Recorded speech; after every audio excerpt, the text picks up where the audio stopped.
በገብርኤል ከማሉ ወይ ፍንክች ሳሙኤል ነው አሉ የሚባሉ። እንዴት ያስቀናሉ፣ እንዴት ያኮራሉ። በአደባባይ ቆመው ገብርኤል ገብርኤል ሲሉ ማን ቢመርቃቸው እንዴት ቢታደሉ። በሀብት ሙገሳ የማይታለሉ ወይ ፍንክች ሳሙኤል በገብርኤል ከማሉ ነው አሉ የሚባሉ። እንዲህ ነው እውነቱ ሲገባን የተሰጠን እንጂ አንድም ከኛ የለን። ተመስገን ማለት ነው በየተሰጧችን። በስኬት በደስታ በውበት በስልጣን ታለን የታወርን፣ ሞት እንደሌለብን ፈጣሪን የረሳን ስንቶቻችን ይሆን ዓለም የገዛችን። ያውም ላትደላ ያውም ላትመቸን ከማይናወጠው አምላክ ነጠቀችን።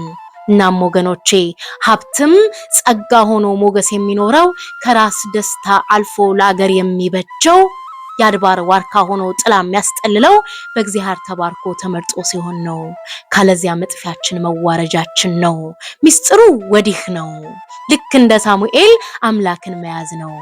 ባለጠግነትን እምነት ሲያክሉበት በረከት ይሞላል እንደ ሳሙኤል ቤት። አይናቸው እጃቸው አይሳሳም ልባቸው፣ ይሞላል ይተርፋል አይጎድልም ጓዳቸው። ሲያወጡት ይበዛል ከላይ ማዕዳቸው። መድፌ የሰጡ እንደው ማረሻ መልሳቸው፣ ከሰው ዘንድ አይደለም ከፈጣሪ ጋር ነው ሳሙኤል ውላቸው። ከሰው ዘንድ አይደለም ከፈጣሪ ዘንድ ነው ሳሙኤል ውላቸው። ገብርኤል ገብርኤል ገብርኤል ያሉ እንደሆን ያበራል ፊታቸው።